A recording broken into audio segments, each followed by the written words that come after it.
Okay, at this point you should have created your first wall and customized it. Here's my purple wall. I'm going to go to library. I'm going to go to building.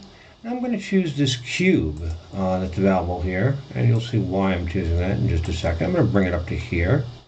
And then I'm going to click off that, close this library. And now I'm going to click on the cube and I'm going to press the letter A. When I press A, that lets me attach it to something. So I'm going to attach it to the front of this wall. You see I get the word front up here. I click on that blue dot and bingo bango, there it is. Now I'm going to change the size of this cube so it looks more like a large sign. Okay, I'm going to do that. I'm going to inspect it. It's attached. I may want to bring that in a little. Doesn't really matter. And then I'm going to build my first sign. I can always come back and change the size of that if I need to include more writing. Now I'm going to come back to the library, go back to building again, and now this time I'm going to choose plain text. I bring that on here, and I'm going to give the message, let's close the library. I click on that, and I get where it says text. I right clicked and I change it from new text to welcome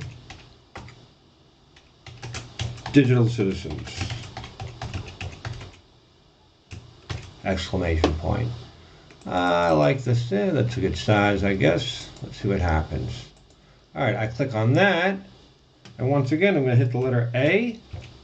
I'm going to put it right in the center of that last thing I attached.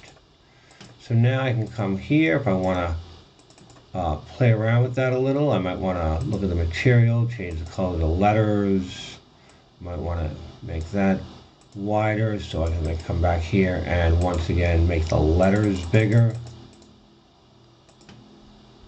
I can play around with that. Maybe a little bit. There you go. Okay. So once I have that, that's going to be the fundamental building block of my virtual maze. So what I'm going to do is I'm going to select everything.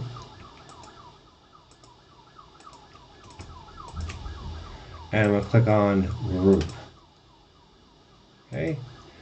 Now after it's grouped, I'm going to control copy, control paste, and when I pull it out, I have the exact same thing. I'm then going to customize these messages as I move along the project. All right, let's try that on your own.